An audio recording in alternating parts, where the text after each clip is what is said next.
التربي كان ماشي في المقابر وسمع صوت حاجة بتخبط وتصرخ، فلقى الصوت جاي من تربة جديدة، فراح كسر القفل بتاعها وفتح التربة عشان يتفاجئ ببنت وشها مخطوف وعمالة تصوت وتعيط، وكانت حالتها صعبة جدا. فاتصل على الشرطة اللي جت واكتشفت جريمة بشعة وأحداثها كلها كانت مرعبة.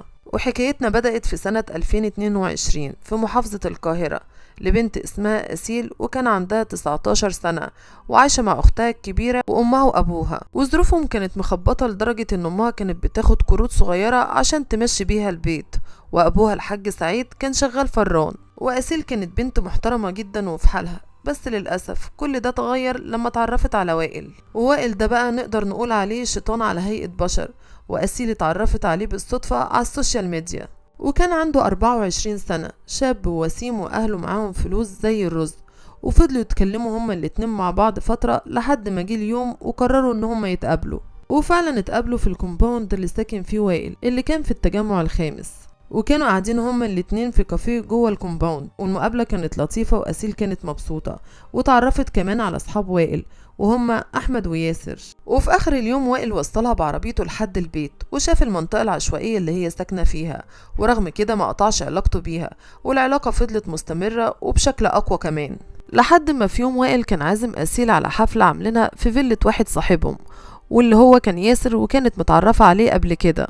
وأسيل فعلا لبست وتشيكت وراحت الحفلة، والشيطان اللي اسمه وائل خلاها تشرب بالعافية، وهي طبعا ملهاش في الشرب ولا الكلام السافل ده. بس للأسف أسيل كانت واثقة جدا في وائل، وكان معشمها ان هو هيتجوزها، وكلب عقلها حلاوة زي ما بيقولوا، علشان كده شربت لحد ما بقتش شايفة حاجة قدامها. ولما فاقت من اللي هي فيه استوعبت المصيبة اللي حصلت لها، وهي ان وائل ضحك عليها واستغل انها ما كانتش في وعيها واعتدى عليها. وأسيل لما فاقت ولقت نفسها في الموقف ده فضلت تصوت لحد ما وائل جه على صوتها، واللي هي كانت منتظراه منه انه يطمنها ويقول لها احنا خلاص كده لازم نتجوز. بس للأسف هو عمل عكس ده، وقال لها انت عملتي كل حاجة بمزاجك، وانا لا هتجوزك ولا عايزة اشوفك تاني. وطبعا أسيل في الوقت ده اتأكدت ان كل اللي حصل ده كان مترتب علشان ياخد اللي هو عايزه. وطرد أسيل من الفيلا وهي كانت مكسورة، وبعد كام يوم حاولت تتصل بيه بس هو فص ملح وداب. واضطرت أسيل تحكي لأختها الكبيرة على كل اللي حصل، وأختها راحت بيته وقابلته وطردها هي كمان، بس قالت له إن هما مش هيسكتوا على اللي حصل وهيعملوا بلاغ وهتاخد حق أختها. وهو طبعا ما كانش فارق معاه أي كلام، لأن اتضح بعد كده إن دي مش أول مرة يعمل كده، وكان متعود إن هو يضحك على أي بنت غلبانة. وقعدت أسيل وأختها يفكروا هيعملوا إيه في المصيبة دي وياخدوا حقها ازاي من غير ما حد من اهلهم يعرفوا. لحد ما في يوم أسيل قدرت توصل لأبو ياسر اللي كان عامل الحفلة في الفيلا بتاعته، وحكت لأبوه على كل اللي حصل. وأبوه كان راجل شهم جدا وقال لها ان هو هيتصرف. وطبعا بهدل ابنه وجاب وائل وقال له لو ما صلحتش غلطتك مع البنت دي انا هقول لأبوك وهعمل لك فضيحة. وائل ساعتها ثبته بالكلام وقال له ماشي، وما كانش عارف يعمل ايه في الوقت ده، وخايف الخبر يوصل لأهل خطيبته، لان اصلا وائل خاطب وبيحب كمان خطيبته قوي، ولو عرفت كده هتسيبه، ولو سابته ابوه هيخسر الشغل مع ابو خطيبته لان بتجمعهم مع بعض مصالح، وبالتالي المشاكل هتكتر. بس أسيل ما سكتتش على كده، وراحت لأحمد صاحب وائل وقالت له ان هو لو ما جاش خلال يومين علشان يخطبها هتبلغ عنه وتفضحه في كل حتة. وبعد يومين وائل كلم أسيل من موبايل ياسر اللي كان عامل الحفلة في فيلته، وقال لها تعالي علشان نتقابل ونحل الموضوع.